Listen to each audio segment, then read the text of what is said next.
Bueno, buenas tardes. Vamos a empezar la clase de hoy.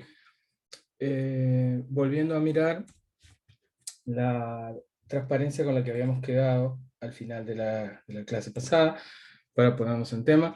Lo que habíamos estado viendo era la reacción de reducción del agua por los distintos elementos metálicos del grupo 13. ¿Sí? Lo que habíamos visto era que, como regla general, los metales iban a poder oxidar al estado de oxidación más 3, en el caso de aluminio, galio o indio. El talio se iba a oxidar únicamente al estado de oxidación más 1. En un medio ácido, todos eran capaces de reducir al agua, y habíamos estado viendo que el aluminio, en este sentido, no solo se podía disolver en un medio ácido, sino también en un medio básico, y estábamos viendo cuáles eran las especies que se formaban en cada uno de esos casos. ¿Sí? En medio ácido teníamos el acucatión, y en medio básico teníamos el hidroxaluminato. Más o menos esto era lo que habíamos estado terminando de ver.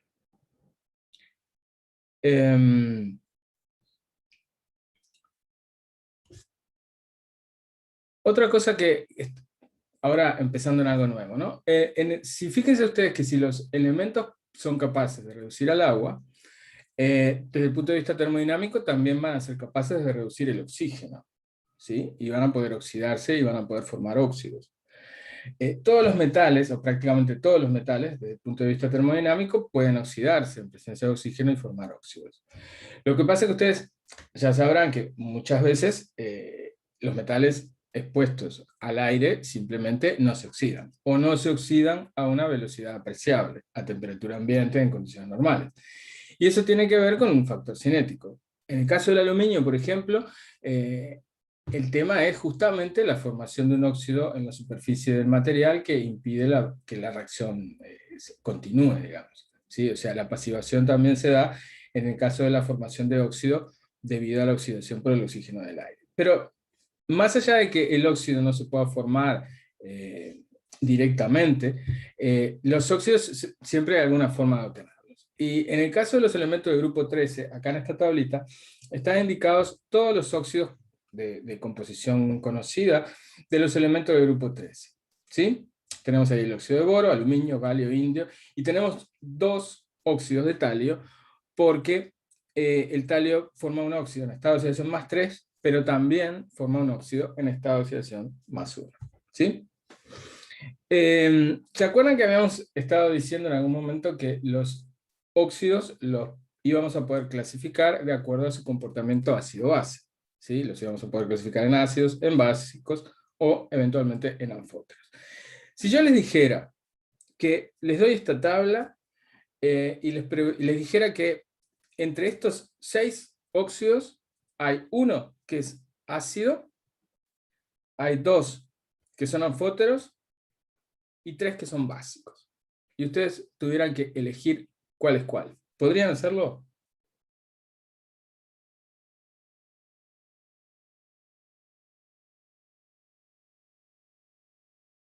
¿Cuál sería el único óxido ácido posible de esta lista? ¿En qué se tendrían que fijar? Porque esa es la clave, ¿no? Para poder responder. O sea, la idea sería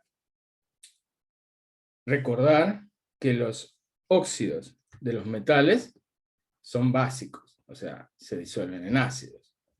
Entonces, un aumento en el carácter metálico siempre va a estar asociado a un aumento en el carácter básico. ¿Sí?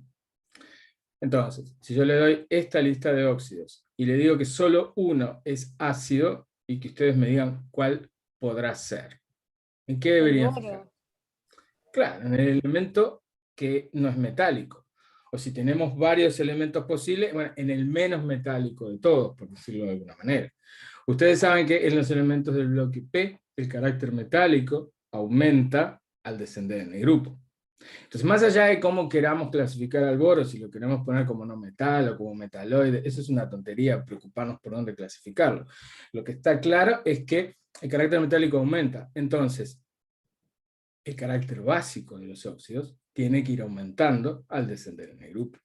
Por lo tanto, si hay uno de estos que tiene que ser ácido, la única posibilidad es que sea del boro. ¿Se entiende el razonamiento? ¿sí? ¿Me vas Ustedes, a repetir lo que dijiste, que un aumento en el carácter básico, al descender en el grupo, descender en el grupo? porque eso es lo mismo que decir que hay un aumento en el carácter básico al aumentar el carácter metálico. ¿Sí? O sea, yo lo que estoy observando es un aumento en el carácter metálico siempre, en todas las propiedades para los distintos grupos del bloque P. ¿Sí? ¿Cuáles serían los dos cuáles serían los dos posibles óxidos anfóteros? El aluminio y capaz que el galio. Exacto, los que siguen, vamos bajando, a medida que vamos bajando en el grupo, esperamos justamente que el carácter vaya siendo menos ácido y más básico. En esa transición pasamos por dos elementos que dan óxidos anfóteros. Y, por lo tanto, los últimos tres que nos quedan van a ser óxidos básicos. Recuerden además que podemos asociar el carácter básico de un óxido con el carácter iónico del enlace. Cuanto más iónico sea el enlace en un óxido, más básico esperamos que sea. ¿Cuál de todos estos óxidos esperan ustedes que sea el que tiene un mayor carácter iónico? El de talio, ¿Cuál de los dos? Porque hay dos de talio.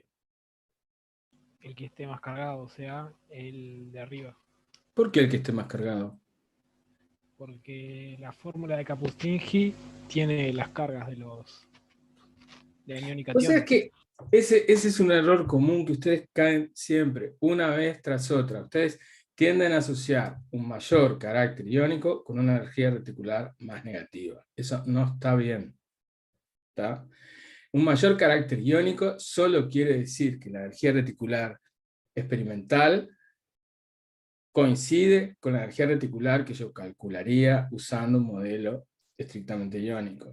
Eso es lo que quiere decir que el compuesto es más iónico, no que la energía de red es más negativa. Yo coincido contigo en que yo espero una energía de red más negativa para el óxido de talio 3, pero eso no quiere decir que el carácter sea más iónico, porque acuérdense de las reglas de Fajans. Cuando tenemos que elegir entre dos óxidos de un mismo metal en distintos estados de oxidación, ¿sí? ¿Cómo afectaba a la covalencia del enlace la carga del catión? Un catión más cargado y más pequeño era un catión más polarizante. Un catión más polarizante deformaba más la nube electrónica de los aniones y eso aumentaba el carácter covalente del enlace. Entonces siempre los óxidos metálicos de metales en estados de oxidación relativamente altos van a ser más covalentes. El más iónico de todos acá es el óxido de talio 1. ¿Sí? Y por lo tanto yo esperaría que ese fuera tal vez el más básico de los tres óxidos básicos que tengo en esta lista. ¿Entienden el razonamiento que hice? Y recuerden eso de no asociar una energía reticular muy negativa a algo más iónico. ¿Ok? Una energía reticular más negativa, obviamente, quiere decir que la red es más estable, cierto, pero una red puede ser más estable no solo porque sea iónica, también puede haber una contribución covalente que mejora la estabilidad de la red. Ahora, yo digo que algo es más iónico cuando lo puedo escribir mejor con un modelo simplemente electrostático. Y eso no es lo mismo que decir que la energía de red sea más negativa. ¿De acuerdo? Acá tienen simplemente el resumen de esto que habíamos estado hablando.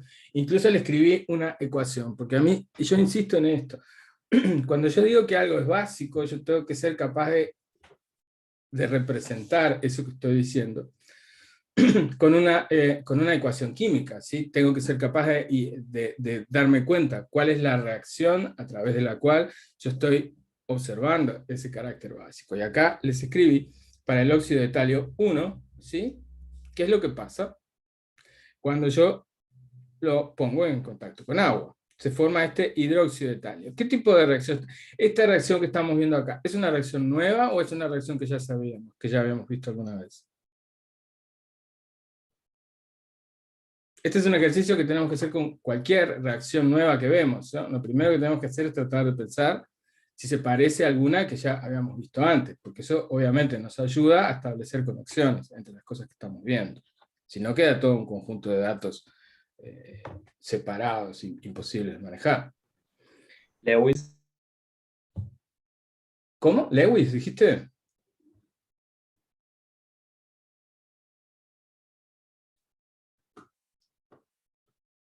Hay alguien Sí, que está me... bien, ¿no? Sí, se puede ver como una ácido base de Lewis, estoy de acuerdo. Hay alguien que veo que me apareció algo en el chat. Por favor, les pido que si pueden, no me usen el chat porque no puedo estar cambiando de pantalla. Y no, si preguntan algo ahí no lo veo. Anímense a encender el micrófono y preguntar nomás, no pasa nada. Buenas tardes, profesor. Una consulta, ¿esta reacción química es con calor? No, está simplemente desagregando agua. De hecho, es exotérmica. Como muchas de estas reacciones, los óxidos cuando reaccionan con el agua, es una reacción, no te diría violenta, pero sí libera mucho calor. ¿Sí? Sí, muchas gracias. Esta reacción ya la vieron, porque en realidad esta reacción es de este tipo. Es un ion óxido reaccionando con agua, ¿sí? Y se formaban dos hidróxidos, ¿sí? El agua actuaba como un ácido de Bronsted, cediendo un protón al grupo oxo y se formaba el ácido conjugado de hidróxido. O lo pueden ver como un ácido base de Lewis. Obviamente el oxo está cediendo un par de electrones para formar un enlace con un hidrógeno. ¿Ok? Pero quiero que noten que ya habíamos visto exactamente esta misma reacción escrita para los óxidos de metales alcalinos. De hecho, el hidróxido de talio 1, ¿sí? Da soluciones tan básicas como, o sea, se comporta muy parecido el talio 1 a un metal alcalino grandote como puede ser el rubidio o el cesio. ¿Sí? Habíamos dicho que el aluminio daba óxidos anfóteros. ¿Sí? Anfótero quiere decir que va a reaccionar y se va a disolver con un ácido o con una base. El óxido de aluminio en agua a pH 7 es insoluble. ¿Sí? El óxido de aluminio se conoce como alúmina, y la alúmina, por ejemplo, se usa en un laboratorio. Ustedes es probable que vean alúmina, por ejemplo, para empaquetar columnas para hacer cromatografía, para hacer separaciones, igual que se hacen columnas de silica gel, se hacen columnas de alúmina.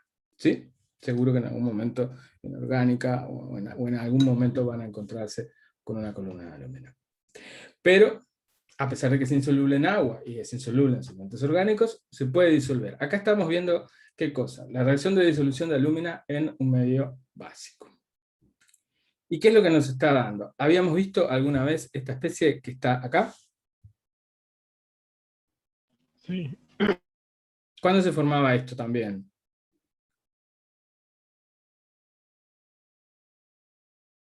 ¿De qué otra manera, cómo habíamos visto que podíamos obtener este tetrahidroxoaluminato? Lo vimos en la clase pasada. Cuando lo teníamos como acuacatión, terminaba yéndose directo a ese compuesto. ¿En qué condiciones se iba a ese compuesto? Básica. En condiciones muy básicas, ¿sí? Y nosotros habíamos visto en la primera reacción de la primera transparencia con la que empezó hoy, que el aluminio, el metal, se podía oxidar en un medio alcalino, y cuando se oxidaba, la especie de aluminio 3 que estaba presente en agua en ese medio alcalino, justamente era esta. O sea, no importa de dónde arrancamos, por decirlo de alguna manera, si lo que tenemos al final es aluminio más 3 en agua en un pH alcalino, la especie predominante va a ser esta. ¿Ok? Cuando tenemos el óxido e intentamos disolverlo en un medio ácido, ¿qué especie vamos a obtener? ¿Cuál es la especie de aluminio 3 en agua en un pH ácido? El acuacatión. El acuacatión. La cucata.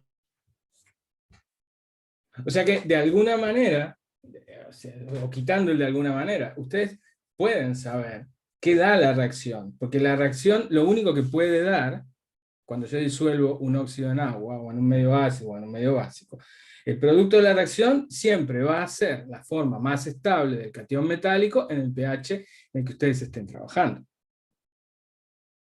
Y si en vez de óxido yo tengo hidróxido de aluminio, por ejemplo, al hidróxido de aluminio también es anfótero, porque también se disuelve en un medio ácido y en un medio básico. Y, o casualidad, termina dando las mismas especies. tetrahidroxoaluminato en medio básico y el acuocatión en un medio base. ¿Sí? ¿Ustedes se acuerdan por qué pasaba esta cosa? ¿En qué situaciones nosotros teníamos cationes metálicos que en un medio básico daban este tipo de compuestos, los hidroxoaluminatos? Este tipo de compuestos, ¿no? De especies complejas con carga negativa. ¿Qué tipo de átomos centrales, qué tipo de cationes metálicos esperábamos que nos dieran estos hidroxocomplejos estables?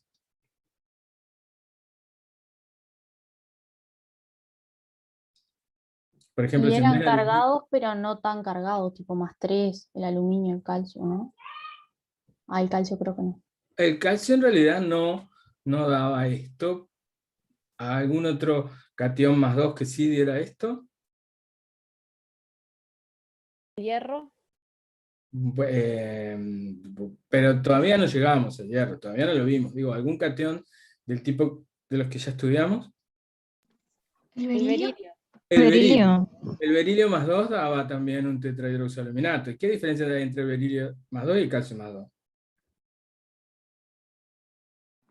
El tamaño. El tamaño. O sea, la clave acá era el cociente carga sobre tamaño. ¿Sí? Entonces, si teníamos un cation muy cargado, o teníamos un cation muy pequeño, o una combinación de esas dos características, entonces eso hacía que ese cation, ¿sí?, en medio acuoso, el acuo complejo fuera ácido. ¿Sí? Todos los cationes metálicos ácidos, ¿sí? ¿Se acuerdan que esto lo habían estado viendo con Lucía? Todos los cationes metálicos que son ácidos, en definitiva, es muy probable que me den óxidos o hidróxidos anfóteros, porque todos estos cationes suelen formar hidroxocomplejos estables en un medio alcalino. ¿Sí? Esta era la reacción que me mostraba que el acuo complejo de aluminio era ácido, ¿sí? O sea, normalmente este equilibrio está desplazado hacia la derecha. Si uno quiere tener realmente la especie que está a la izquierda, el hexaacuocatión, uno tiene que trabajar en un medio muy ácido, tiene que agregar ácido para que el equilibrio se desplace hacia la izquierda. ¿Sí? Si uno arranca con una solución ácida de hexaacualuminio y empieza a agregar base, ¿qué es lo que pasa? Esta especie se empieza a desprotonar, primero una de las moléculas de agua se desprotona, después otra, hasta que al final nos termina precipitando el hidróxido de aluminio.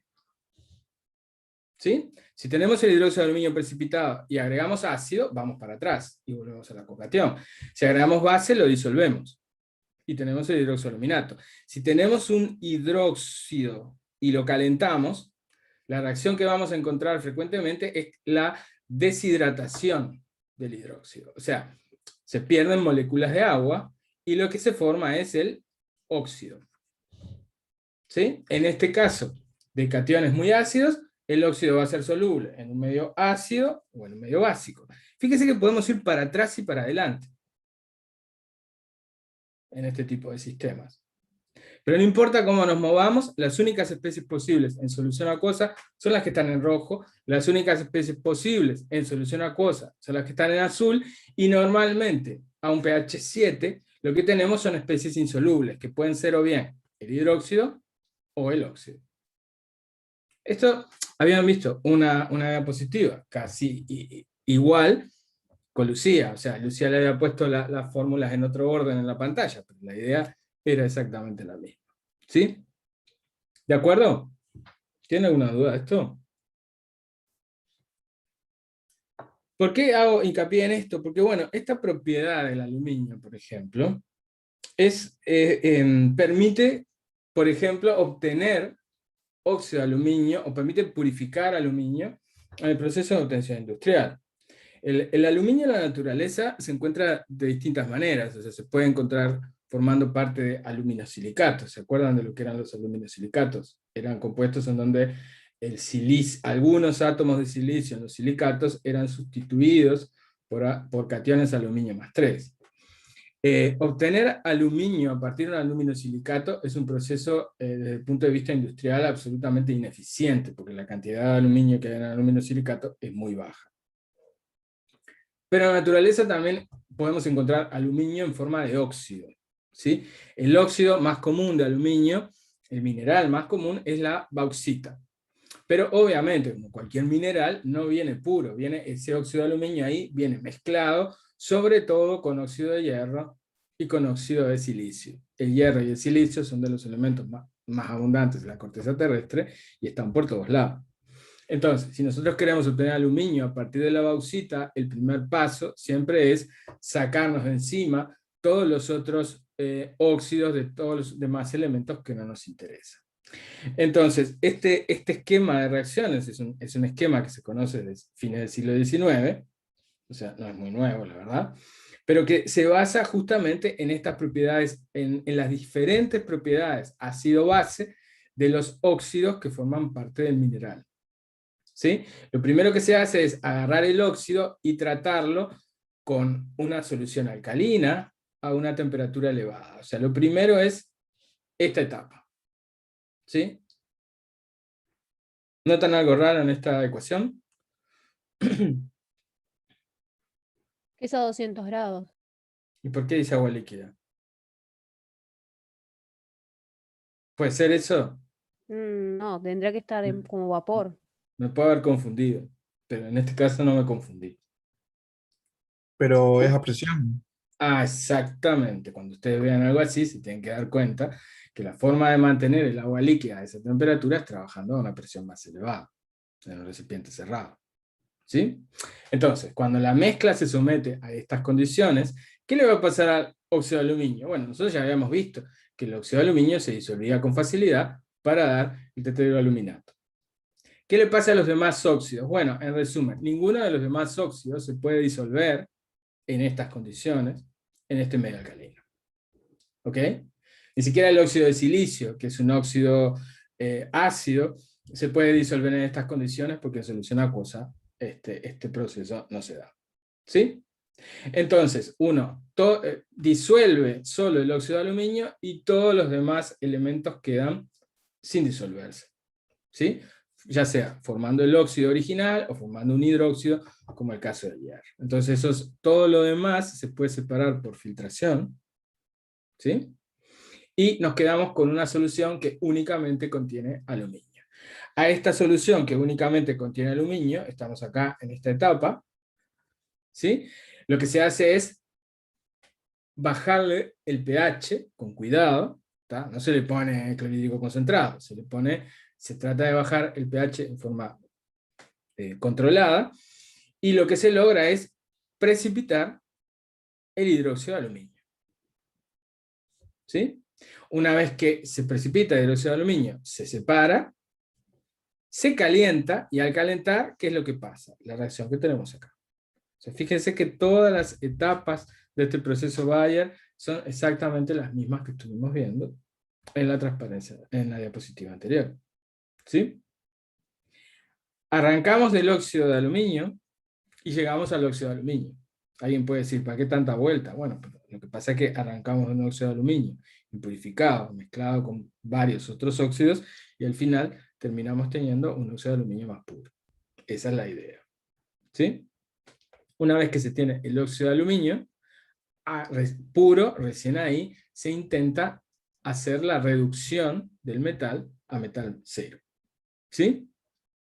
¿Con qué les parece que se puede reducir el óxido de aluminio? Si no tuvieran idea y alguien les dijera, bueno, yo tengo acá este óxido de aluminio y quiero reducirlo con algo, ¿cómo podrían? ¿Tienen alguna forma de saber qué puede reducir al óxido de aluminio y qué no puede reducir al óxido de aluminio? La tabla de potenciales de reducción. Claro, podrían empezar buscando en una tabla de potenciales a ver si les da alguna pista. Pero recuerden que muchas veces los metales suelen ser bastante reductores de por sí. Entonces, no hay muchos elementos que puedan reducir con facilidad a un óxido metálico para dar el metal cero. En este caso, se podría intentar la reducción con carbono, pero es un proceso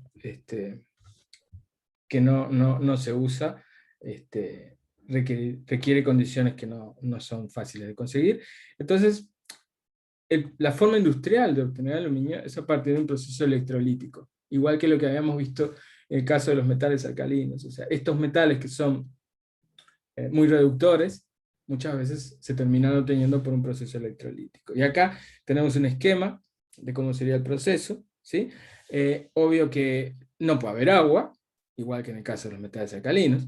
Entonces, lo que se hace es mezclar este óxido de aluminio con otro mineral de aluminio, que tiene como única función bajar el punto de fusión de la mezcla. ¿Sí? El óxido de aluminio tiene una temperatura de fusión altísima, mezclándola con este mineral, se logra bajar la temperatura de fusión más de 1000 grados, y entonces es más fácil alcanzar las condiciones requeridas para el trabajo. La mezcla fundida, obviamente, conduce la corriente, y lo que tenemos acá son dos reacciones, una reacción en el ánodo, los ánodos son de carbono, ¿sí? Y los ánodos se van oxidando, o sea, los ánodos se van consumiendo, se van sacrificando en este proceso, y el cátodo, que es una superficie recubierta de hierro, ¿sí? El cátodo es donde se produce la reducción del aluminio más 3 en la fase fundida a aluminio 0. A esta temperatura el aluminio 0 es un líquido, ¿sí? Más denso que la mezcla, resulta ser, y se puede separar por el lado de abajo. No, o sea, no hay nada particularmente extraño en este proceso electrolítico.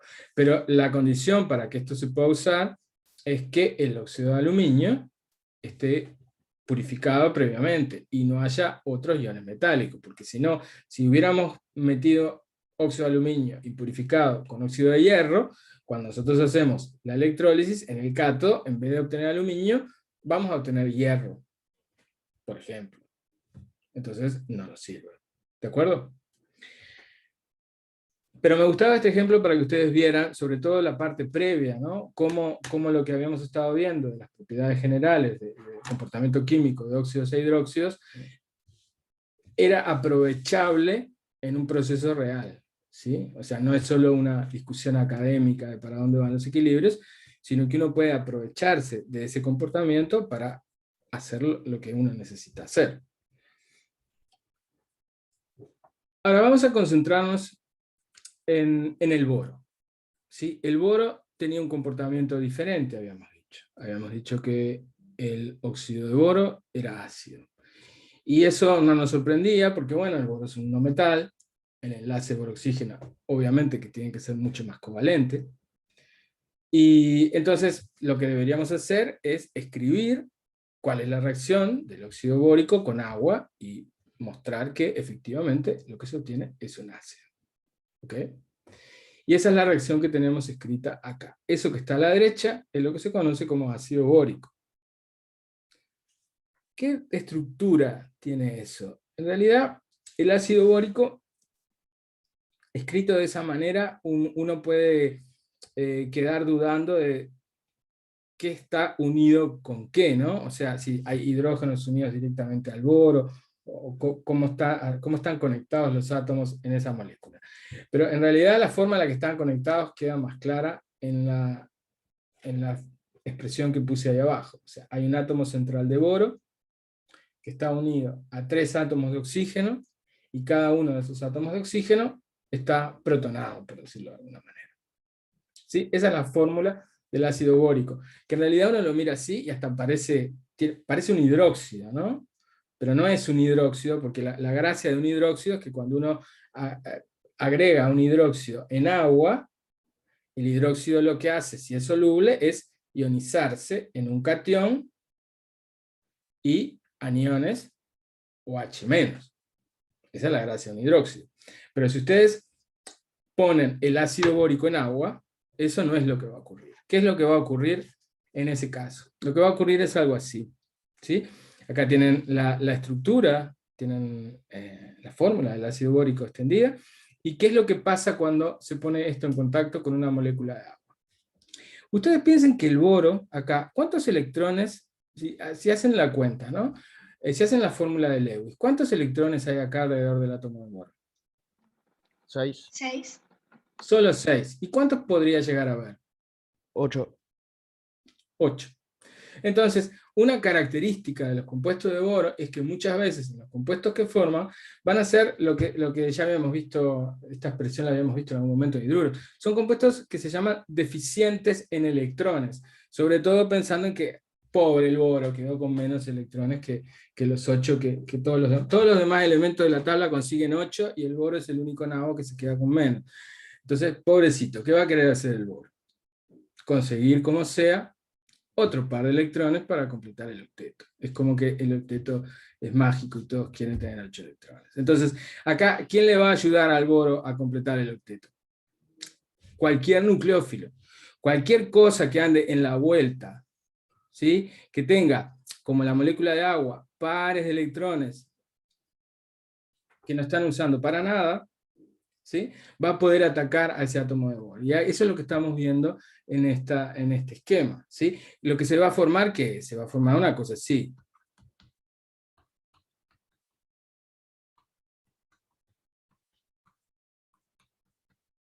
Esto va a quedar con una carga formal positiva en el oxígeno y una carga formal negativa en el átomo de boro. Y esto, ¿qué va a hacer? Esto va a perder un protón y lo que va a quedar es un boro unido a 4H.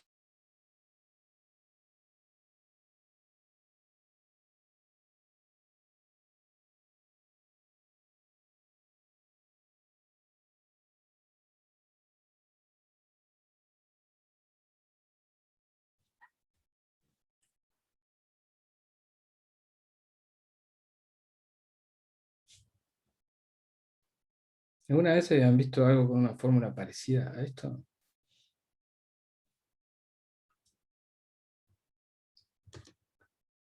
El aluminio y el berilio. El aluminio, el berilio, ¿sí? De nuevo estamos viendo, o sea, son bastante comunes estos aniones, dicho sea de paso, ¿no? Este anión, en realidad, el tetrahidroxoborato, ¿sí? Es lo que se forma cuando nosotros disolvemos ácido bórico en agua. Fíjese que el ácido bórico no es un ácido en el sentido de Bronsted, porque no es que esta especie que está acá pierda un protón, ¿sí? No se nos forma una cosa que sea así. ¿Está? Esto no ocurre. Es un ácido en el sentido de Lewis, porque acepta, forma un aducto con la base agua, que es este aducto que dibujé yo acá, a la derecha, ¿sí? Y es ese aducto, sí, el que cede un protón. ¿Ok? ¿Qué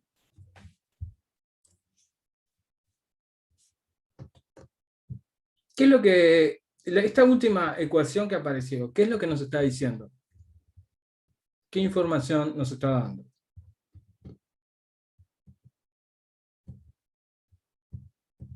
Que se disuelve en agua en medio básico. Claro, simplemente eso. Pero es obvio, ¿no? Si es un ácido, si habíamos dicho que el óxido bórico era ácido, es obvio que va a reaccionar con una base. Y cuando se disuelva en agua, en un medio básico, ¿qué me puede dar? Y exactamente lo mismo. Siempre voy a tener esta posibilidad. ¿Ok? Nunca voy a tener boro más 3 en agua. Esta especie así, pelada, no existe. ¿Por qué no existe? ¿Por qué creen ustedes que no podría existir? O sea, ni esto ni esto, ¿no? Con 6 aguas o con 3 más, o yo qué sé, esto, pónganlo como quieran. ¿Por qué esto creen que no va a existir? Por la relación carga sobre radio. Exacto, por la relación carga sobre radio. Acá ya estamos entrando en una zona en donde la carga sobre radio es demasiado grande como para que pueda existir un aquo complejo o nada parecido. De hecho, no hay iones boro más 3, tampoco en estructuras cristalinas. O sea, yo puedo resolver una estructura cristalina de un compuesto de aluminio y encontrar algo que parecen ser cationes de aluminio y junto con algún otro anión. Pero en el caso de los compuestos de boro, no hay estructuras cristalinas. O sea, los iones boro más 3, cationes boro más 3, no existen, no tienen existencia real. Acuérdense ustedes que una de las características que habíamos dicho de los metales era que tenían la capacidad de formar cationes, que tenían tendencia a formar cationes, tanto en sus redes, en redes cristalinas, como en solución.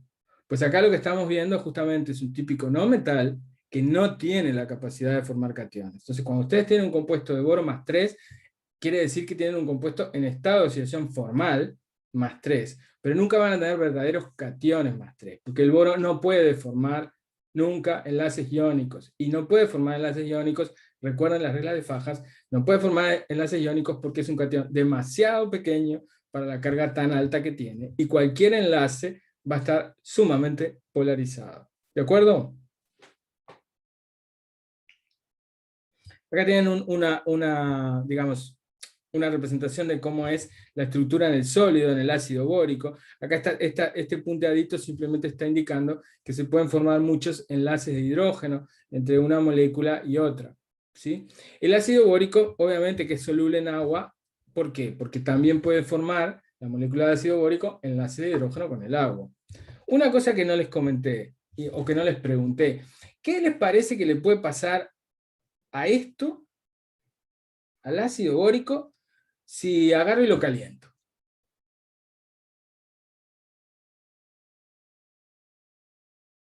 Quiero que piensen por analogía con algunas otras situaciones que ya hayamos visto. Romper la puente de hidrógeno. Bueno, sí, ya, rompo los puentes de hidrógeno. Sí. Se descompone. ¿A qué?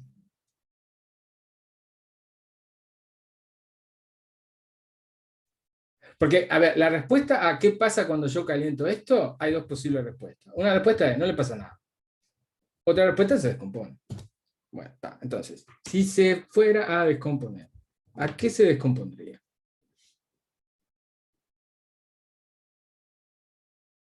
¿Algún óxido del boro? ¿Cuál? ¿Cuántos El que está conocen? ahí, o sea, para atrás. Es como Exacto. si- Algún óxido de boro. Sí, dijimos que había uno. No me inventen más óxido de boro. La reacción va para atrás. O sea, se deshidrata el ácido bórico, se pierde agua y se forma de nuevo el óxido bórico. ¿Ok?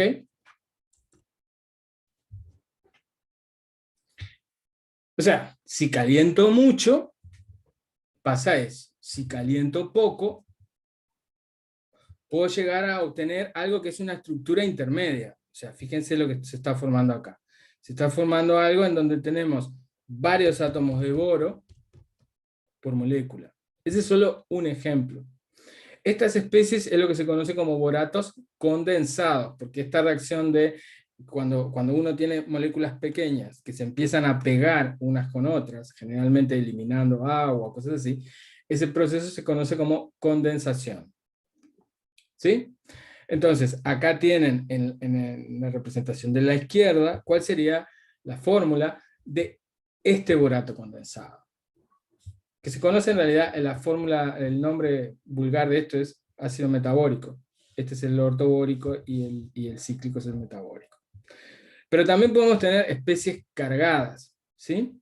Como este, acá hay un ejemplo, a la derecha, ¿sí? Donde tenemos una estructura un poco diferente. Pero a pesar de que son diferentes, todas tienen un patrón, ¿no? Siempre tenemos a los átomos de boro unidos única y exclusivamente a átomos de oxígeno. Nunca el boro está unido a un hidrógeno, nunca el boro está unido a otro boro, siempre lo que tenemos son boros unidos a átomos de oxígeno, y nosotros podríamos identificar unidades estructurales que se repiten. Por ejemplo, podemos identificar triángulos. ¿Sí?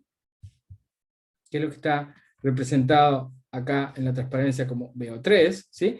Reconocemos triángulos que se empiezan a unir compartiendo vértices.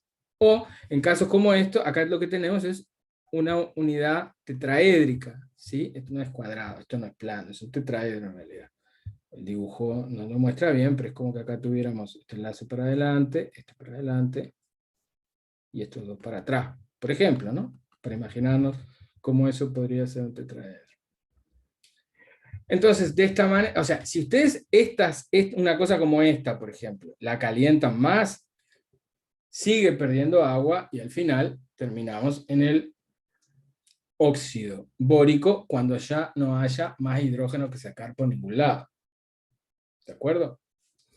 Pero por el camino podemos ir obteniendo una variedad de especies diferentes. ¿Esto les hace acordar a algún compuesto que hayan visto? Yo insisto, siempre está bueno tratar de ver si cada cosa nueva que vemos se parece a algo que hayamos visto antes. ¿Hay algún tipo de compuesto que ustedes hayan visto con un elemento que solo se une a átomos de oxígeno y que después esos oxígenos funcionan como puente y así se empieza como a extender la estructura? Un Silicatos. silicato. Los silicatos, es cierto. ¿Cómo eran los silicatos? ¿Eran como esto así? ¿Tenían las mismas unidades estructurales? Había Eran las triángulos, mismas. tetraedros, rombos, octaedros. ¿Cuál era la unidad estructural de los silicatos? ¿Eran las mismas? Un silicio y 4 oxígenos. ¿Siempre 4?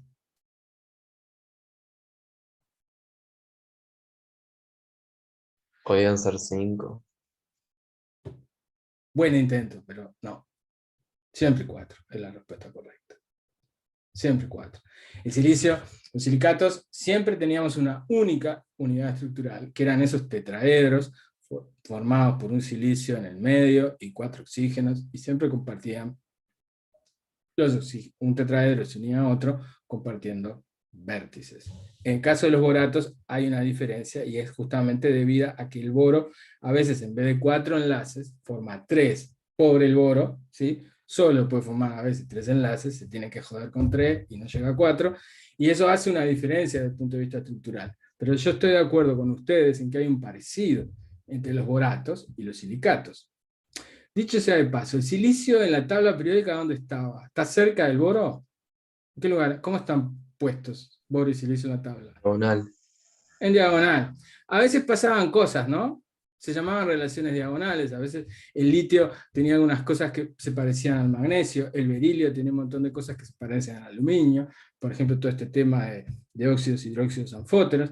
Y en este caso estamos viendo una similitud entre boro y silicio, en esta capacidad de formar oxoaniones, porque en definitiva estamos hablando de eso, estamos hablando de oxoaniones que pueden condensar y formar estructuras poliméricas.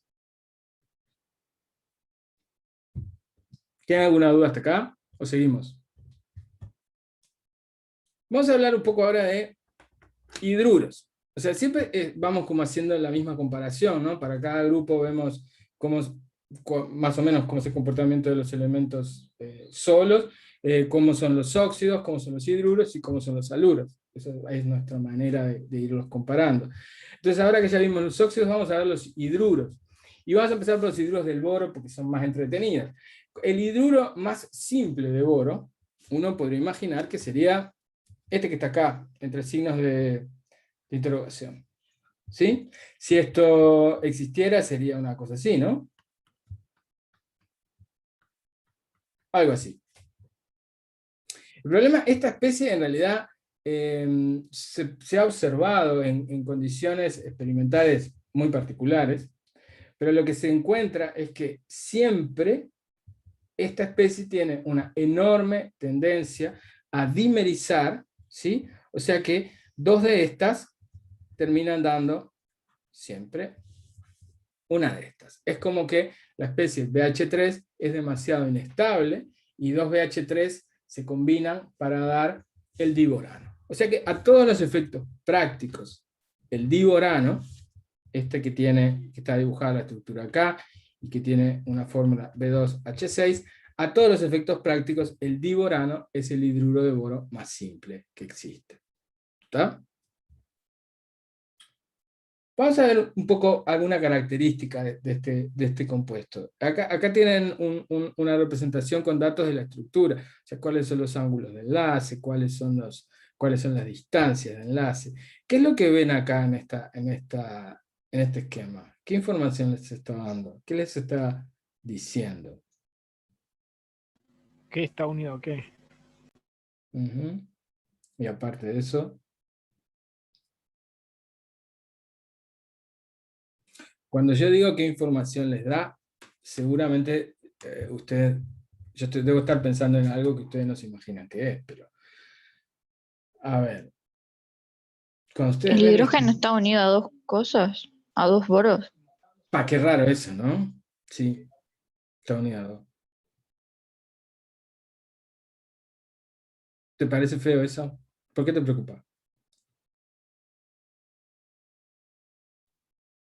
¿Qué no te ¿Cómo cierra? lo hace? ¿Con qué electrones lo hace? Ah, ¿con qué electrones? Es que había un problema, ¿no? En el grupo 13, justamente, el hecho de que tengamos compuestos deficientes en electrones hace que aparezcan cosas raras.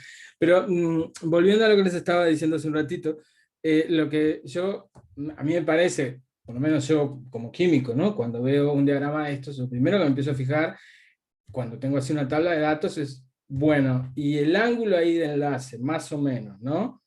¿Eso qué será? Ese átomo de boro, pensando por analogía con ustedes, la química del carbono, seguramente están mucho más acostumbrados, pero ustedes saben que un elemento de segundo periodo puede haber hibridación, sp, sp2, sp3. ¿Qué tipo de hibridación debería haber acá en el átomo de boro, o podría haber acá en el átomo de boro, de acuerdo con esos ángulos de enlace?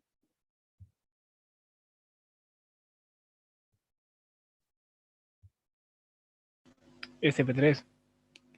Y tiene como más pinta de sp3, porque eso, a pesar de que no es un tetraedro perfecto, porque ven que los ángulos no son iguales, ¿sí? Hay un ángulo acá que es más grande, este que está acá, por ejemplo, es un ángulo más grande que este que está acá. En un tetraedro regular, esos dos ángulos tendrían que ser iguales. Pero bueno, es más o menos un tetraedro, o sea que si yo tuviera que decir qué hibridación tiene el átomo de boro ahí, yo me juego por un sp3. Otra cosa interesante que uno puede mirar acá, las distancias boro-hidrógeno, ¿son todas iguales? No. No. ¿Cuáles son iguales entre sí? Las de los hidrógenos terminales con el boro y las del boro con los hidrógenos puentes. ¿Cómo son estas? Estas que eran las raras, ¿no? Porque alguien me dijo, qué raro esto. ¿Estas son más cortas o más largas? Más larga. Son más largas. Como que ahí hay una especie de enlace, pero debe ser más débil, ¿no? O sea, quiero decir, el enlace entre el boro y estos hidrógenos en el puente tiene pinta, mirando solo la distancia de enlace, tiene pinta que debe ser un enlace más débil que entre el boro y los hidrógenos terminales, los hidrógenos que quedan para afuera. ¿Sí? Eso es algo que ya uno puede empezar a imaginar solo mirando estos datos de la estructura. ¿Ok?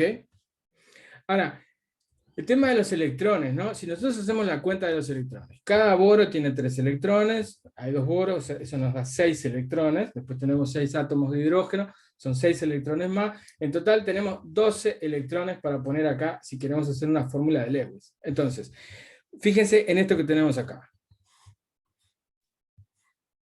Intento hacer la fórmula de Lewis, ¿no? Entonces meto acá 2 electrones, acá 2 electrones más, 2 electrones más, ya voy 6, 8, 10 y 12, y me quedé sin electrones. Entonces, ¿esto cómo está unido? Bueno, una forma de explicar esto, o de imaginar esto en nuestra cabeza, es pensar que este par de electrones que está acá, por ejemplo, a la derecha, arriba, en realidad, yo puedo imaginar que resuena, ¿sí? Esta flechita quedó rara, pero en realidad es una flechita con, ¿cómo se dice? Con 2 puntitas, porque no sé si vieron que en orgánica cuando ustedes hacen una flecha así, quiere decir que se mueve un electrón solo. Esto indica que se mueven 2 electrones, tiene 2 cabecitas, tiene una punta normal esa flecha.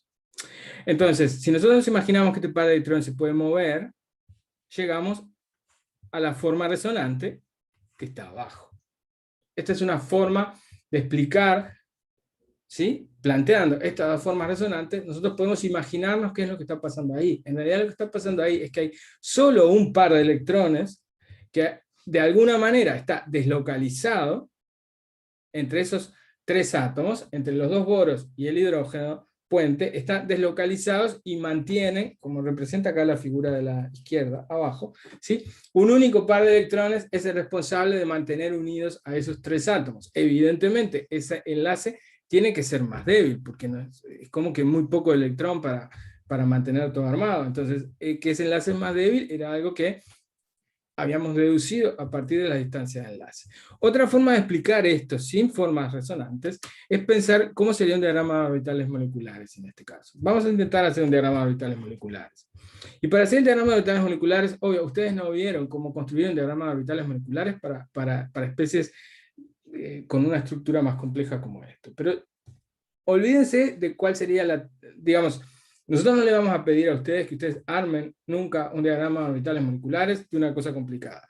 Lo que sí pretendemos es que ustedes, si ven un diagrama de orbitales moleculares, entiendan lo que están mirando, se den cuenta más o menos eso de dónde sale, y puedan interpretar desde el punto de vista químico qué implica lo que ustedes están mirando. Entonces, yo acá les voy a contar cómo se construye un diagrama de orbitales moleculares en esta situación y qué información se puede sacar. Entonces, para armar el diagrama de orbitales moleculares, en este caso, lo que se hace es, primero, podemos notar que la parte de, por decirlo de alguna manera, la parte de arriba de la molécula es igual a la parte de abajo. Entonces yo podría agarrar y decir, bueno, me concentro en solo una mitad, y la otra mitad, bueno, va a pasar lo mismo. ¿De acuerdo? Entonces, yo tengo que estudiar el enlace entre el boro, el hidrógeno puente y el otro boro. O sea que los hidrógenos de la punta me olvido de que existen. Hago de cuenta que no están. Habíamos dicho que la hibridación, en el caso del boro, podíamos suponer que era sp3. ¿En qué nos basábamos? Bueno, más o menos nos estábamos basando en los ángulos de enlace. ¿Está? Tenemos un centro tetraédrico, o sea que más o menos va a ser un sp3. Entonces, acá tendríamos 3 orbitales que tener en cuenta. Tenemos un orbital sp3 en cada átomo de boro, y un orbital 1s para el átomo de hidrógeno. ¿Alguien quiere preguntar algo? Sí, yo, Lidia. Profesor, este tipo de enlace es más fuerte y más difícil de ser quebrado, ¿sí? No, al revés, es más débil. Por eso la distancia sí. boro con el hidrógeno puente es más larga. ¿Tá? Es más débil. De hecho, estas moléculas van a ser bastante reactivas. ¿Tá? Químicamente Sí, les va a gustar andar haciendo lío. ¿Tá? ¿Seguimos? porque yo pensaba por el hidrógeno ya quedaba un poco más híbrida, más difícil. No pasa No eso. es este caso. Sí, gracias. Igual vamos a ver cómo queda el diagrama de orbitales moleculares, y te va a quedar más claro también ahí, probablemente, por qué este enlace es más débil. ¿Sí? Sí. Vamos a ir viendo. Entonces, tenemos un orbital sp3 por cada boro y un orbital 1s por el oxígeno, o sea que ponemos acá 2 sp3 por el boro, 1 s por el hidrógeno. Dije oxígeno en vez de hidrógeno. Ustedes van a ver que yo de repente me salta el chip y digo cualquier cosa, pero probablemente por contexto se puedan dar cuenta, no hay ningún oxígeno acá. Pero si no, me paran y me preguntan, porque de repente digo todo al revés. Tenemos 3 orbitales para combinar, 2 sp3 y un s. La única posibilidad de combinación es un orbital de enlace que tenga menos energía que cualquiera de los 3, es lo que está indicado acá abajo con este sigma. Acá abajo. ¿Sí? Tenemos un orbital de antienlace que se está formando acá, ¿sí? Que tiene más energía que cualquiera de los 3 que combiné, y nos está quedando acá uno en el medio de, podríamos llamarle de no enlace, porque queda con un valor de energía ahí en el medio, que no nos importa muy bien, no nos interesa mucho si queda un poquito más arriba, un poquito más abajo, queda ahí en algún lugar en el medio. Vamos a ver cuántos electrones tenemos que poner. Cada átomo de hidrógeno obviamente contribuye con un electrón, ¿verdad? Cada átomo de boro, ¿cuántos electrones estaría aportando en este caso?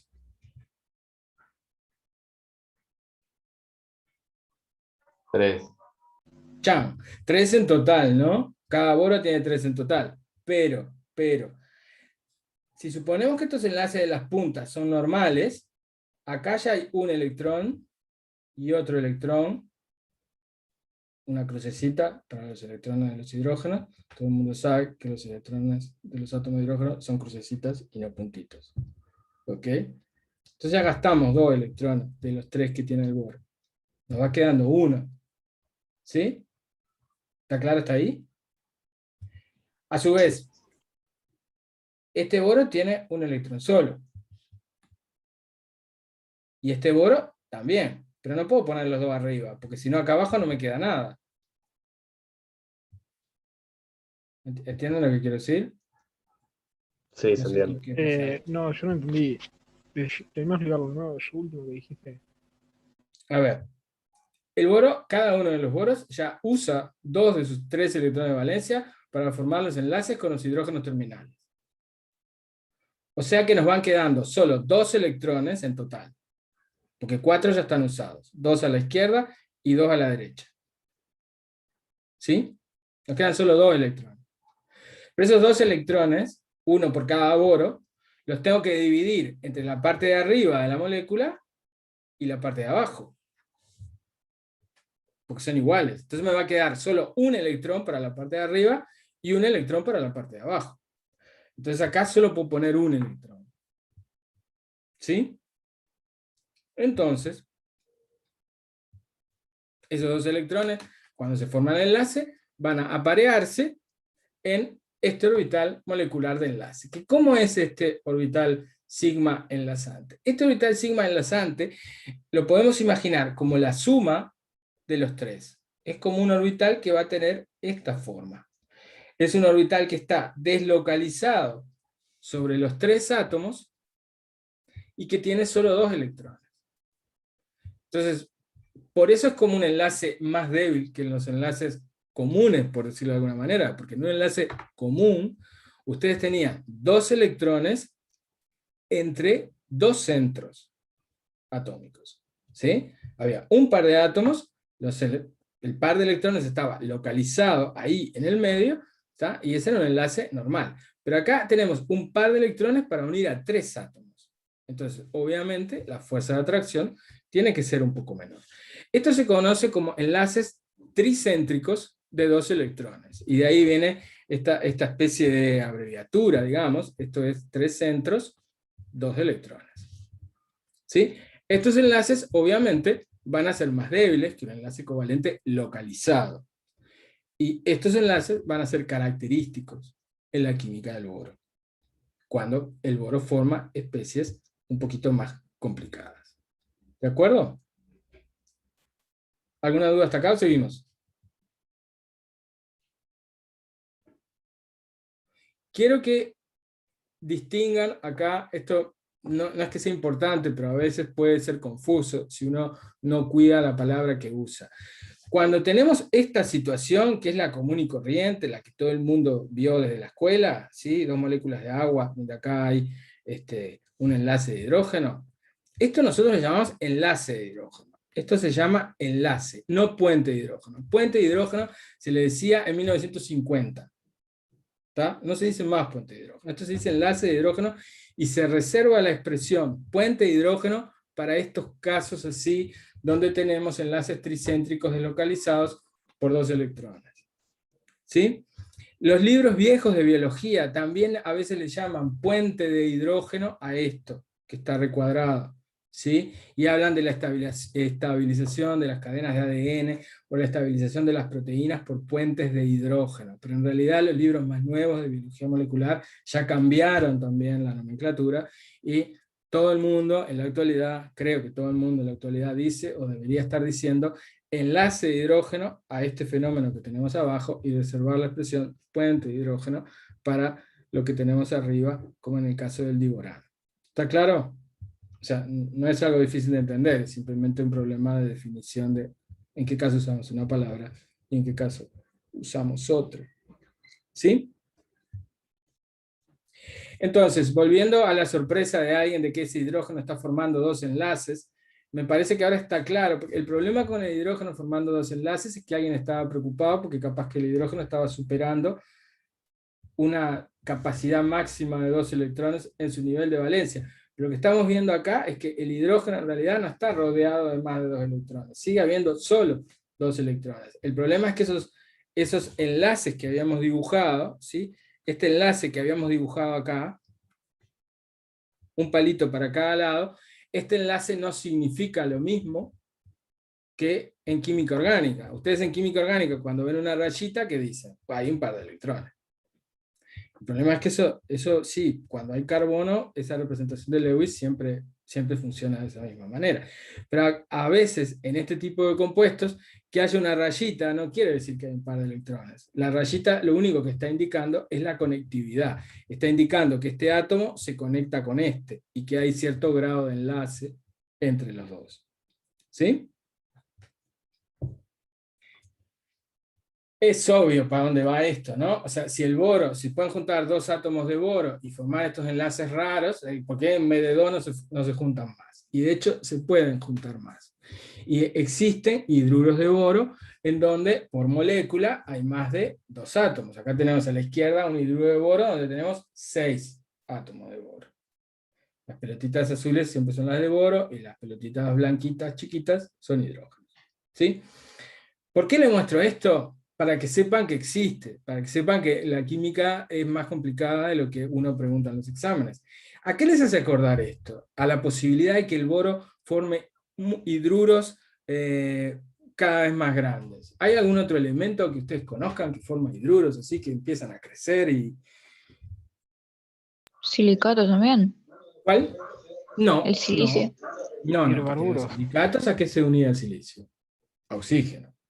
Yo digo algo donde tengas un elemento que se une a hidrógeno, que forme hidruros, en donde empieza a haber enlaces, como acá, elemento-elemento, porque acá hay como un enlace boro-boro, ¿verdad? Si ustedes sacan la cuenta, van a ver que el número de electrones acá no alcanza, están faltando montones de electrones. O sea que cada uno de estos palitos, acá, no es un par de electrones. Estos palitos simplemente están indicando conectividad, están indicando que el boro de arriba está bastante cerca de los 4 boros del plano de abajo. Pero ahí faltan electrones, como en todos los compuestos de boro. Más allá de eso, nosotros podemos considerar que hay un enlace boro-boro, y que a su vez también hay enlaces boro-hidrógeno. ¿Ustedes conocen algún otro elemento que forme enlaces consigo mismo, y además forme enlaces con hidrógeno, y que forme muchos hidruros distintos? El carbono. Claro, el carbono. ¿Dónde está el carbono en la tabla? Al lado. Al lado del boro. Al lado pero del qué boro. casualidad, ¿no? Están cerca y se parecen. Bueno, se parecen tanto, en cierto modo, que hay compuestos que se llaman carboranos, en donde uno puede sustituir una de estas pelotitas azules de boro por un átomo de carbono. Entonces ahí ya se termina de complicar. Pero vamos a dejar eso de lado. Simplemente lo único que quiero es que sepan que estas cosas existen, y que sepan que el diborano es solo el hidruro más simple, más sencillo de boro, pero todos estos compuestos tienen en común que son deficientes en electrones y que tienen enlaces tricéntricos, ¿sí? Enlaces deslocalizados, en donde un par de electrones se comparte por más de 2 átomos. ¿Sí? Y todos estos compuestos desde el punto de vista químico se comportan parecidos. Quiero decir, todos los hidruros de boro se comportan parecidos, del mismo modo que todos los alcanos se comportan parecidos, porque etano, propano y butano tienen distinta cantidad de átomos de carbono, pero desde el punto de vista químico, quiero decir, el tipo de reacciones que dan son muy parecidas. Y lo mismo pasa con los distintos hidruros de boro, más allá de cuál sea el tamaño, o más allá del nombre, que acá le puse los nombres, son para que vean, son vistosos nomás. Nido, arácnido. Supuestamente alguien le vio a esto una forma parecida a una araña y le enzampó ese nombre, pero no importa, es solo para pasar el rato. ¿Qué pasa con los elementos más pesados? ¿Formará algo parecido? Aluminio, indio, talio, todos los que vienen abajo. ¿Hay algún otro elemento del grupo 13 que forme algo con la misma fórmula, con la misma estructura que el diborano?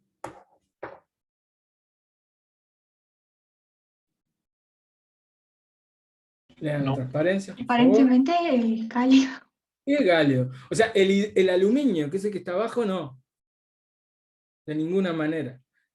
Y el galio es como que la tendencia cambió, ¿no? Al pasar de boro a aluminio, dejaron de formarse estos dihidruros, pero al bajar de aluminio a galio, es como que la tendencia volvió para atrás.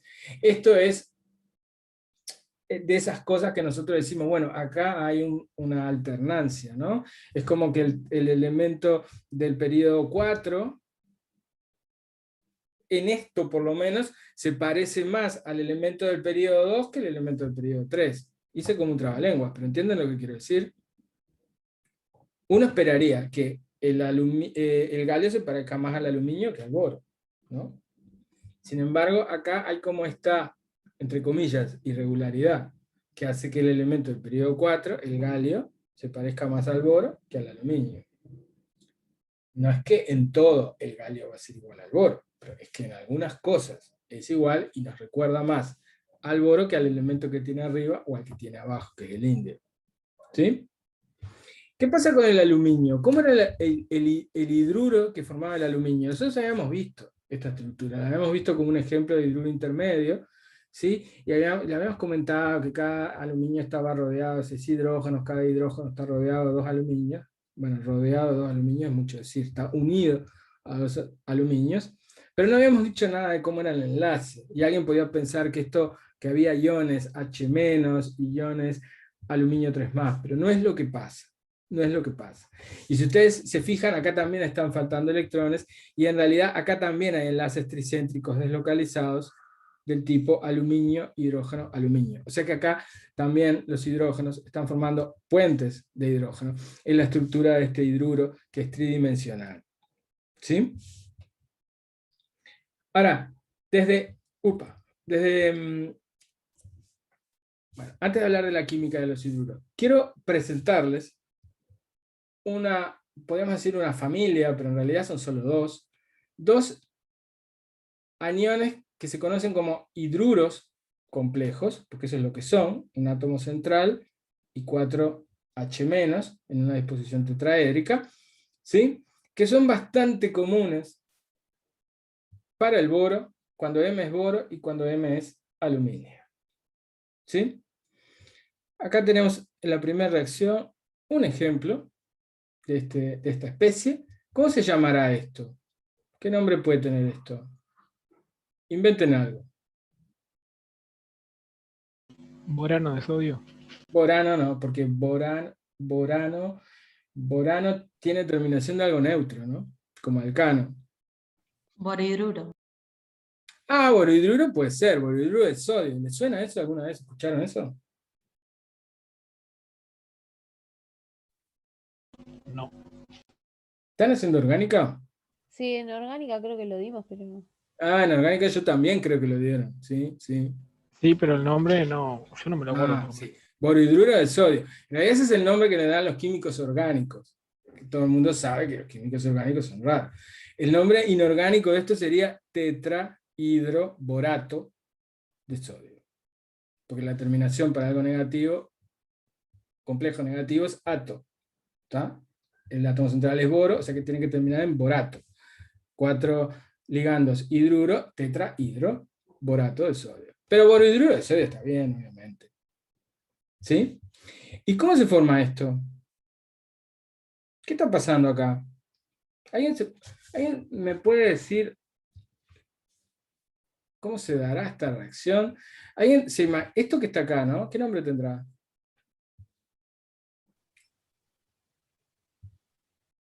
Metóxido de boro.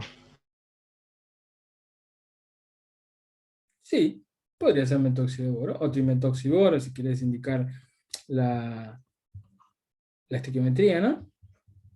Esto es una cosa así, ¿no? Más o menos. ¿Me faltan 2 puntitos acá para el boro? ¿O está bien así? Y está bien así. Está bien así. Bien así, pobre el boro. ¿Qué va a querer hacer este boro? Llegar al octeto. Llegar al octeto. Sé que cuando vea pasar a alguien con un par de electrones, lo va a llamar. Y acá tenemos el hidruro, habíamos visto, ¿no? ¿Qué cosa característica de los hidruros, de los elementos alcalinos? Estos aniones hidruro actuando como nucleófilos. Piensen que siempre los compuestos de boro van a actuar como electrófilos, y cualquier nucleófilo que ande en la vuelta va a venir y va a hacer esto. ¿Sí? Y va a formar un nuevo enlace. Y eventualmente esto será un grupo saliente. Si tengo la suficiente cantidad de hidruros, ¿cuántos van a entrar alrededor del boro? 4. El boro se queda contento, alcanza el octeto, ¿sí? Y este grupo saliente que está acá Bueno, se irá con el átomo de sodio. ¿Esto será una especie soluble o será algo insoluble? Yo qué sé, depende de cuál es el disolvente en el que esté trabajando. ¿Ok? ¿Qué está pasando acá abajo? En el segundo ejemplo.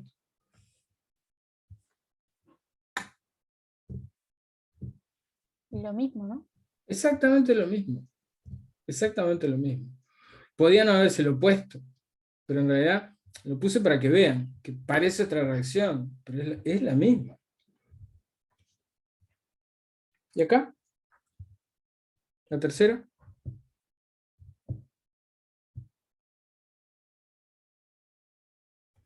Esto los puede hacer dudar.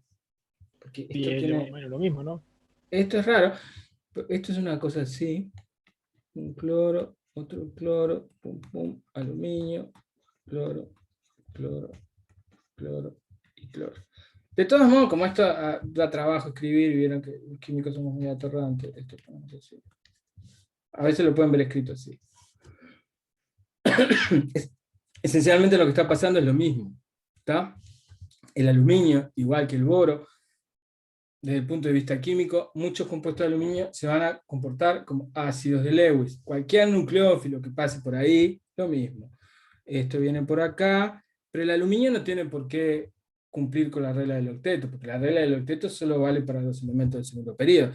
Entonces, si acá hay un centro relativamente positivo, este par de electrones va a venir acá, y este enlace se va a romper, y va a haber un cloruro como grupo saliente. Y de nuevo, si tenemos muchos hidruros, lo que vamos a hacer es rodear completamente a los átomos de aluminio, y formar esta especie análoga que está acá. O sea que es como el mismo tipo, de reacción que vemos en los dos primeros ejemplos, solo que en vez de boro, lo que estamos teniendo es aluminio.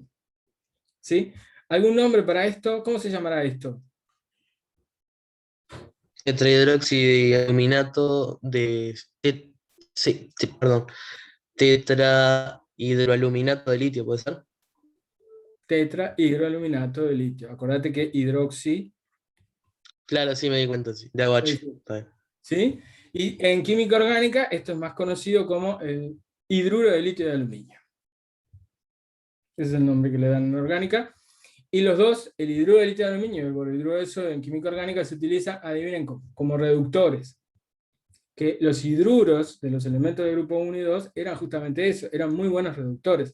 Pero son reductores tan fuertes que te rompen todo. Entonces a veces cuando uno quiere un reductor más, digamos, más controlable, usa estos hidruros. A su vez el borhidruro de sodio reacciona de una forma mucho más tranquila, mucho más amable. Uno lo puede disolver en agua incluso, aunque es inestable en agua, la descomposición es lenta. El hidruro de litio de aluminio hay que trabajarlo en condiciones estrictamente anhidras porque se descompone con el agua. De hecho, todos los hidruros de los elementos del grupo 13 son bastante inestables en agua. Y vamos a ver ahora sí algunas reacciones. La primera reacción, porque esto a mí lo que me gusta es ver las reacciones, porque la gracia de la química es como una cosa se transforma en otra. La primera ecuación, ¿a qué les suena? Busquen algo conocido. Combustión. Una combustión. ¿Habían visto alguna vez una combustión? ¿En qué caso habían visto una combustión? Ácido carburo. Ajá. ¿Y qué daba cuando ustedes quemaban en exceso de oxígeno? Esto, por ejemplo. ¿Qué es lo que da? CO2 y agua líquida. agua. O sea, agua más el óxido. El óxido. Sí. El óxido. O sea que esta reacción, obvio. No hay nada que recordar. Una cosa interesante de esta reacción es esto.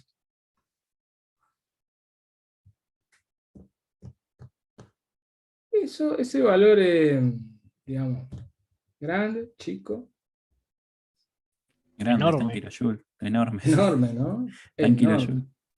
Tan enorme que en realidad uso de esto en el mundo real, ¿no? ¿Para qué se usa esto? Para soldar, capaz. ¿El metano para soldar? No.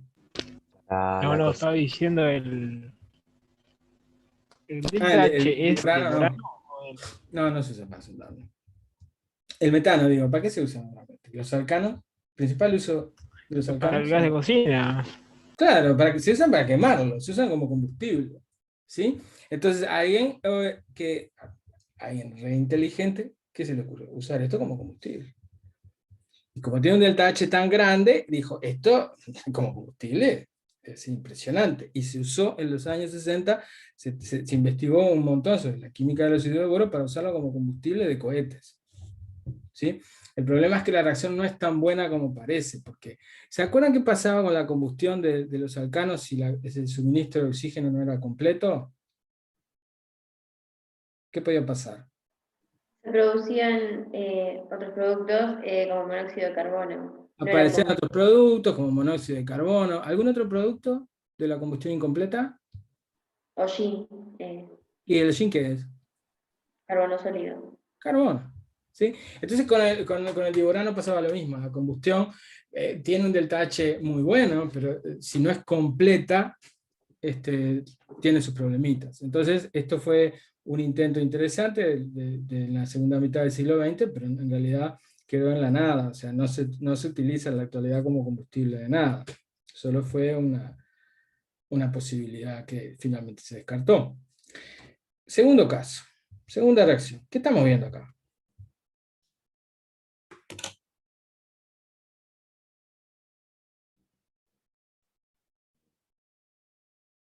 Vieron que tampoco me zarpo, o sea, siempre pongo la misma cosa. Las cosas las hago reaccionar o con oxígeno, o con agua, o con... Siempre son las cosas con las que uno se puede topar en un laboratorio. Imagínense que yo voy por ahí caminando en el laboratorio y encuentro una botella que dice B2H6. ¿El B2H6 será un sólido, un líquido o un gas? Sólido. Hay un voto por sólido. Yo diría que es un gas. Hay un voto por gas. Perdón, y ya que están, ¿no? Me dicen por qué uno cree que es sólido y otro cree que Porque es el gas. enlace es covalente, entonces es molecular. No, sí, es molecular. ¿Y? Pero puede formar cadenas. Ah, claro, que algo sea molecular no quiere decir que sea gas, ¿no? Pero puede formar cadenas, no, tampoco te me zarpes. ¿Cómo puede formar cadenas? ¿Vos decís que esto solo va a empezar a formar una cosa que sea B27, H, no sé cuánto acá? No, eso no pasa. Si ustedes quieren tener una idea, ¿de qué depende el punto o de qué puede depender el punto de ebullición o de fusión de una cosa con esta fórmula? ¿De la masa? De la masa. O sea, algo que tenga una masa parecida sería esto, ¿no? Más o menos. ¿Estoy poniendo bien la cantidad de hidrógeno? Sí. El etano. ¿El etano es un gas? ¿Un sólido? ¿Un líquido? Un gas. Es un gas. Tienen casi la misma masa. O sea que esto es un gas, efectivamente. Yo voy ahí por el laboratorio, me encuentro con una ampolla que tiene este gas y digo, oh, no me tengo que preocupar, porque esto con el oxígeno no le pasa nada, entonces exploto. Después digo, no me tengo que preocupar, porque esto con el agua, ¿qué pasará? ¿Qué están viendo acá en esta cosa? Lo mismo hoy, el ácido bórico. El ácido, ¿y esto? Hidrógeno. Gas. O sea que es una redox, ¿no? Sí. Estamos reduciendo el agua. Los hidruros de los elementos de grupo 1 y 2 también reducen al agua. ¿Sí? O sea que estamos viendo que acá el agua se puede reducir a hidrógeno. ¿Sí? Esta reacción, o sea, estos hidruros se hidrolizan al toque. ¿Tá? O sea, si uno quiere trabajar con estos compuestos, tiene que trabajar en una línea de vacío, no puede haber oxígeno, no puede haber agua. ¿Tá? Y si llega a haber agua, ¿cuál es la única forma en la que el boro puede estar en agua? Esta. ¿Ok? O sea que tampoco está pasando nada muy raro. Y en el último ejemplo, ¿qué estamos viendo?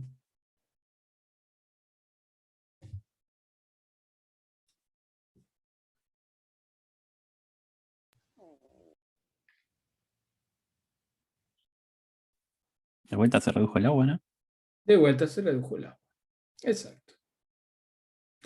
Y cuando el agua se reduce, ¿sí? Uno de los protones del agua se combina con un hidruro y forma hidrógeno molecular, y el OH del agua que queda como OH. No se va para ningún lado. También lo podría haber escrito así, ¿verdad? Porque yo sé que el hidróxido de aluminio en un medio alcalino, si hay suficiente cantidad de agua, en realidad se va a disolver y va a formar esto que está acá, y el hidróxido de litio es soluble, se disocia, y el litio va a quedar así, como acuocomplejo, y punto, como acuocation. ¿Sí? O sea que esta ecuación la puedo escribir de las dos maneras también. De repente la ecuación que está en verde simplemente me está recordando de forma más clara cuáles son las especies que yo realmente tengo ahí predominantes en agua. ¿Sí? Pero vieron que más allá de que parece que estoy poniendo muchas cosas nuevas, en realidad siempre estoy dando vuelta a las mismas cosas. Vamos a ver, ¿qué pasa ahora con los halógenos? ¿Qué tipo de compuestos pueden formar los elementos del grupo 13 con los halógenos? Bueno, en principio, recuerden que la mayoría de los haluros, de los elementos del grupo 13, los íbamos a tener en estado de oxidación más 3, ¿verdad? Solo los haluros de talio en estado de oxidación 1 eran los únicos estables. Entonces, en el caso del boro, los trihaluros de boro son monoméricos. ¿Habían visto este tipo de moléculas alguna vez antes? Un boro unido a 3 fluoruros, a 3 átomos de flúor, perdón, Sí. un boro unido. ¿Cuándo los vieron? Ácidos de Lewis. Eran ácidos de Lewis, ¿verdad? ¿Qué pasaba ahí? El boro, era lo que les decía yo hoy, el boro le falta el octeto, quiere un electrón, un par más, y bueno, y entonces van a actuar como ácidos. De hecho, ustedes con Lucía habían estado estudiando cómo variaba la acidez de estos haluros de boro cuando yo cambiaba flúor por cloro por bromo, bla, bla, bla. ¿Está? Pero recuerden que desde el punto de vista químico, estos haluros eran ácidos de Lewis. ¿Sí? ¿Y por qué son especies monoméricas? Porque bueno, el enlace ahí es muy covalente, entonces lo que estamos teniendo son especies moleculares. Cuando nosotros vemos qué pasa con los otros elementos del grupo, pueden pasar dos cosas. Cuando los otros elementos se combinan con flúor, no es lo mismo que cuando se combinan con cloro. ¿Por qué no es lo mismo? Porque siempre los compuestos con flúor van a tener un mayor carácter iónico. Porque el flúor es más chiquito, es menos polarizable. Entonces, si lo piensan desde el punto de vista de la regla de Fajas, el compuesto con flúor siempre es más iónico que el compuesto con cloro, ni que hablar que el compuesto con bromo o con yodo. Entonces acá podemos ver que hay una diferencia en las estructuras de los fluoruros de los demás elementos del grupo y de los cloruros, por ejemplo. Los fluoruros, que son los más iónicos, forman estructuras tridimensionales, que están representadas acá en este dibujito. Esta es una representación de la estructura del fluoruro de aluminio. Cada átomo de aluminio estaría en el centro de esos octaedros de color que sea eso, violetita, ¿sí? Y los átomos de flúor son las pelotitas verdes, ¿sí? Cada aluminio está rodeado de 6 átomos de flúor, cada átomo de flúor conecta con 2 aluminios. ¿Sí? Es una estructura bastante abierta, porque fíjense ustedes que acá en estos huecos gigantes que quedan acá no hay nada. O sea, no es una estructura iónica muy apretada. Pero eso es lógico, porque para los elementos del grupo 13, aún los compuestos más iónicos se van un poco del modelo puramente electrostático, porque tenemos una carga más 3, que ya es una carga bastante grande. Cuando en vez del flúor tenemos otro halógeno, que es más polarizable, que sabemos que va a formar enlaces más covalentes, eso vemos que también se traduce en estructuras que son muchas veces moleculares. En fase vapor tenemos este ejemplo. Este es el tricloruro de aluminio que yo les había dibujado en una diapositiva anterior, ¿no? Los átomos de aluminio acá son blancos, los átomos de cloro son verdes, y lo que estamos viendo es que en fase vapor existen estas moléculas. En fase sólida en realidad no tenemos estas moléculas, tenemos estructuras pero son en capas. O sea que de todos modos estamos observando una tendencia a formar cosas más pequeñas, lo cual es consistente con una transición de un enlace iónico a un enlace más covalente. Y después me quedaban los monohaluros de talio, que dicen, los monohaluros de talio son, y no sé qué pasó, me olvidé, me aburrí y no escribí más nada. ¿Cómo serán las estructuras de los monohaluros de talio? O sea, los haluros de talio más 1. ¿Cómo esperarían que sean? ¿Algo más bien iónico o algo más bien unas moléculas raras, inimaginables? ¿Qué esperan? ¿Más Algo- iónico? Más Algo iónico. Acordate poco lo que más hablábamos covalente. para el caso del óxido de talio 1, ¿no? El estado de oxidación más chico, el átomo menos polarizante. O sea, esperamos que sea, a su vez es más grande, ¿no? El talio es el más grande de todos. Entonces, esperamos que sean los más iónicos de todos. Y efectivamente, eso es lo que se encuentra, ¿sí? El cloruro de talio, por ejemplo, el cloruro de talio 1, por ejemplo, tiene estructura tipo cloruro de cesio. ¿Se acuerdan cómo es la estructura del cloruro de cesio? Un cesio grandote en el medio de un cubo y 8 cloruros, perdón, en los vértices de ese cubo. Y acá estamos teniendo una estructura parecida, lo cual es muy lógico, porque el talio, igual que el cesio, es un catión muy grande, entonces el mejor empaquetamiento se consigue con esa estructura. El cloruro de talio, el bromuro de talio, todos tienen estructura tipo cloruro de cesio, y el fluoruro de talio creo que tiene estructura de cloruro de sodio, no estoy muy seguro, pero creo que era cloruro de sodio. O sea, tienen típicas estructuras iónicas, como las que ustedes estudiaron en la primera parte del curso.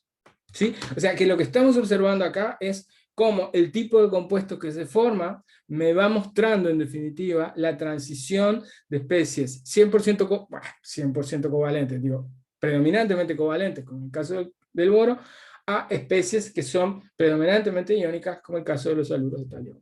¿Sí? Tenemos toda una graduación de propiedades, pasando por todas las etapas intermedias que podemos imaginar. Eso es lo que estamos viendo acá en esta diapositiva, ¿sí? Que nos está mostrando en definitiva lo mismo que empezamos diciendo en la clase de hoy. Cuando bajamos en el grupo hay un aumento del carácter metálico, y un aumento del carácter metálico va asociado a un aumento en la naturaleza iónica de los compuestos que se forman. Pero me interesa, como siempre, ver qué le pasa a estos haluros cuando los pongo, por lo menos, en contacto con cosas comunes, como agua. ¿Qué le pasa al tricloruro de boro cuando reacciona con agua? Y, oh sorpresa, si reacciona con agua, ¿qué me da? La especie estable de boro en agua. Como muy aburrido esto, siempre estoy viendo la misma reacción. Acá tengo un esquema, ¿sí? Recuerden, la molécula de agua es un nucleófilo, ¿sí? El átomo de boro tiene una carga parcial positiva, le faltan electrones, ¿está? El hambre con las ganas de comer, se juntan y entre una molécula de agua sale un cloruro. La molécula de agua unida al boro se puede desprotonar, entonces lo que tenemos es ácido clorhídrico, que en realidad en agua está ionizado, ¿no? Protones por un lado y cloruros por otro. Si este proceso lo repito 3 veces, ¿sí? En vez de una molécula de agua, hay 3 moléculas de agua, cada una entra y saca, le da una patada a un cloruro, entonces ¿qué es lo que terminamos teniendo al final? El ácido bórico. Y los cloruros, chao, hasta luego, se fueron. Se fueron con los protones, y bueno, eso lo puedo escribir así, o lo puedo escribir separado, protón más cloruro. Esa es una reacción característica de un nucleófilo atacando a un haluro de boro. ¿Esto acá qué será?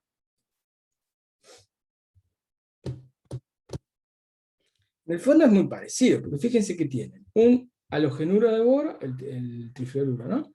El boro está en la misma. El trifluoruro era el menos ácido de todos, ¿verdad? ¿Se acuerdan que era lo que discutían con Lucía? El menos ácido, el que tiene menos tendencia a formar un aducto con una base. Pero lo que pasa es que acá le estamos poniendo una base temible, porque los hidruros son temibles. Hay poca gente que se resista a un hidruro. Entonces, si el hidruro viene con un par de electrones, se lo enchufa. Y cuando se lo enchufa, ¿qué pasa? Saca fluoruros. Los fluoruros se van. ¿Y qué es lo que se forma? Un compuesto de boro con hidrógeno. ¿Cuál era el más fácil de todos? Este. ¿Se podrá formar otro hidruro de esos hidruros raros que yo les puse, esos que tenían muchos boros y muchos hidrógenos? Capaz que sí, capaz que también se puede formar, capaz que si muevo un poco la temperatura, muevo un poco el solvente, capaz que se forma un hidruro más grandote, pero el más básico de todos siempre se puede formar. Entonces yo siempre puedo escribir esta reacción. ¿Y qué es lo único que tengo que pensar? En cuál es el hidruro más simple que puedo formar con boro. También podría imaginar, bueno, pero ¿qué pasa si en vez de poner esta relación estequiométrica, si en vez de poner una relación 1-3, pongo un exceso muy grande de hidruro, pongo mucho hidruro de sodio? ¿Qué me dará? ¿A alguien se le ocurre qué me podría llegar a dar si estuviera trabajando con un exceso de hidruro de sodio? ¿Me podrá dar algo distinto a Viborano? ¿Y no porque no pones más más boro? ¿Y no hay otra posibilidad que tenga más de 3 hidrógenos por boro?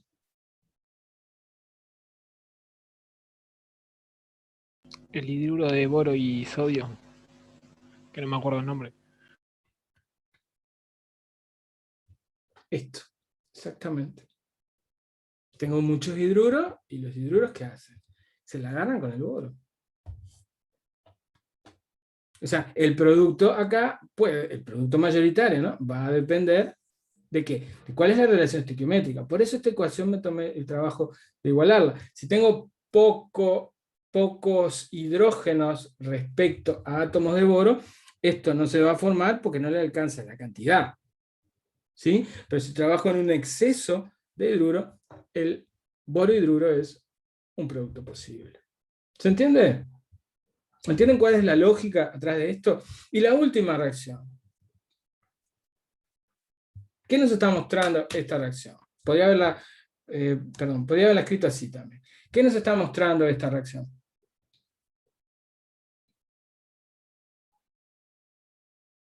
Ácido base de Lewis. Exacto. Nos está mostrando que el aluminio, igual que el boro, es un buen ácido de Lewis. Y están formándose, ¿qué cosas? Estos complejos, estos clorocomplejos aniónicos. ¿Habían visto algún clorocomplejo así alguna vez en lo que va del curso? El berilio. El berilio era el que a veces se parecía con el cloro, ¿no? Habíamos visto una reacción que era de este tipo, más 2 cloruros, y se formaba un tetracloroberilato. Y acá, casualidad, se forma algo muy parecido con el cloruro de aluminio. O sea, acá lo que estamos viendo es la característica principal del comportamiento químico de los compuestos de boro y el comportamiento de los compuestos de aluminio. Son ácidos de Lewis. Cualquier nucleófilo bueno que pase por ahí les pega. ¿Está? Ese es el mensaje, esa es la conclusión. Y otra cosa que es importante mencionar es que acá lo que estamos viendo es un tipo de reacción que se conoce como hidrólisis de cloruros covalentes. ¿Hidrólisis por qué? Porque es una reacción con agua, simplemente. ¿Y por qué la diferencia de los cloruros iónicos? Porque cuando yo disolvía un cloruro iónico en agua, o cuando yo pongo en contacto un cloruro iónico con agua, ¿qué pasaba?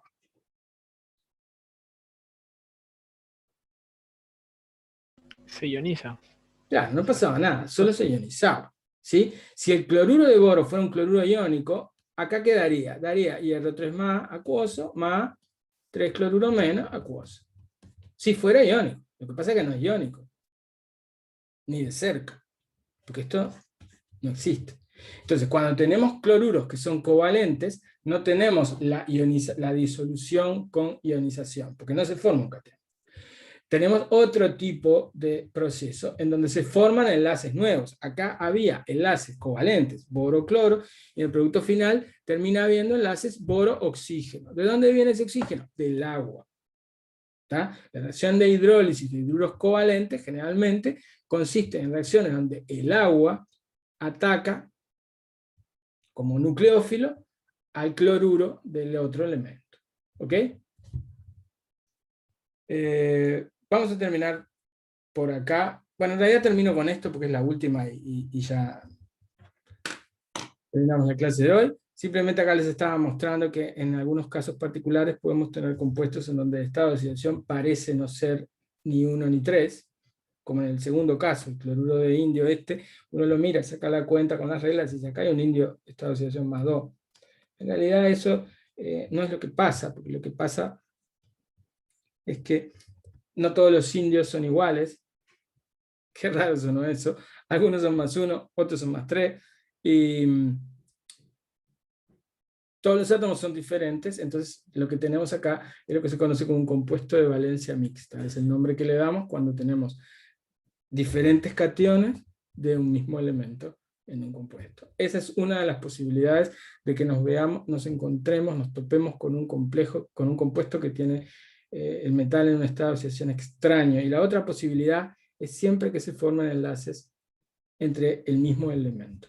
Pero eso lo vamos a seguir viendo la clase que viene. Dejamos por acá. Si alguien tiene alguna duda, me comenta, puede preguntar.